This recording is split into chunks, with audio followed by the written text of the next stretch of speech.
there is great news for both buyers and sellers in this 2025 market. If you, like the rest of us, thought that the under 500 range was gone in Angel Fire, think again. Many signs are clearly showing here that we're past the peak of this current cycle. We know that when buyers have more choices, they say no to overpriced listings. Hello and welcome back to Coffee Chats. I'm Tara. And I'm Kate, and we're here with your mid-year Angel Fire market report, looking at what's happened so far in 2025 and what lies ahead. The year kicked off strong. January through March actually outpaced the prior 2 years in the number of homes sold, but then April through June slowed down dramatically. So much so that overall units sold during the first half of 2025 are down 20% compared to this time last year. And that slowdown isn't because we don't have homes for sale. We do. It's really about softening buyer demand.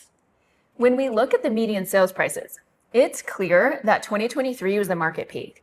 Look at how we had these huge jumps in the median sale price leading up to 2023, where we peaked at $717,000. Then stepped down just slightly to $667 in 2024, and then stepped down again to $640 in 2025.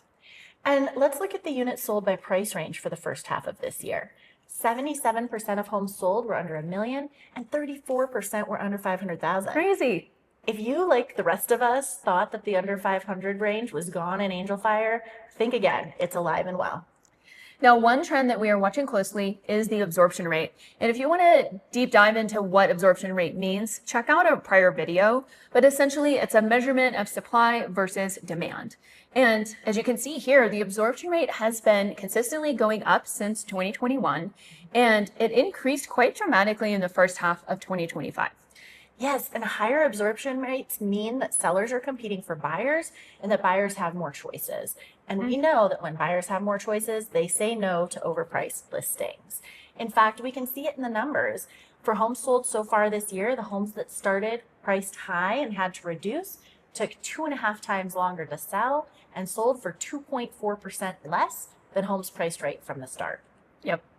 Now, let's take a look at units sold versus active listings. And in this graph, it really tells a clear story of where we've come from. So the buyer demand of the early COVID boom ate up all of that oversupply of inventory that we started 2020 with. Then in 2021, the units sold completely outstripped the inventory. However, as we moved through the COVID years, that extreme gap just started to shrink. And 2023 was the turning point where active inventory began to exceed buyer demand. This is exactly what's driving the absorption rate up. More homes on the market and fewer buyers pulling the trigger. And since 2023, we have been steadily shifting from that seller's market to a balanced market. And now we're really teetering on the edge of a buyer's market. We are, and indicative of any buyer's market is an increase in active inventory. And that's what we can see here. There are more homes available across all price points compared to this time last year. Even in the lower price points, we're seeing more listings available. They're just not moving as fast as they once were. Right. So now that we know where we are, what does the market look like going forward? Well, we know that historically, the real estate market runs in cycles. American homes tend to climb for 7 to 10 years and then soften for 2 to 5 before that next cycle starts. Many signs are clearly showing here that we're past the peak of this current cycle. But what happens next isn't exactly set in stone, and our research is showing a lot of conflicting national economic forecasts.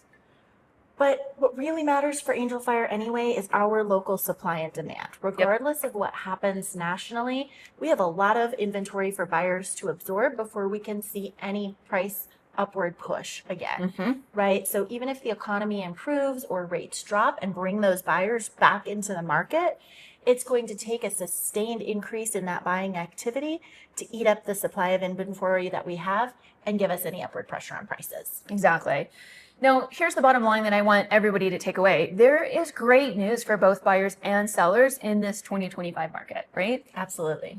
For buyers, there's more inventory, more to choose from, more time, less pressure to act quickly when you're making this decision. And for sellers, the values are still near all-time historic highs. So you really have not missed the boat. Now, if you're wondering what all of this means for you and your specific goals, please reach out. We're here to help you make sense of this evolving market. So please like, comment, and share this with a friend or a neighbor, as we are on a mission to ensure that everybody is both comfortable and confident in their real estate decisions.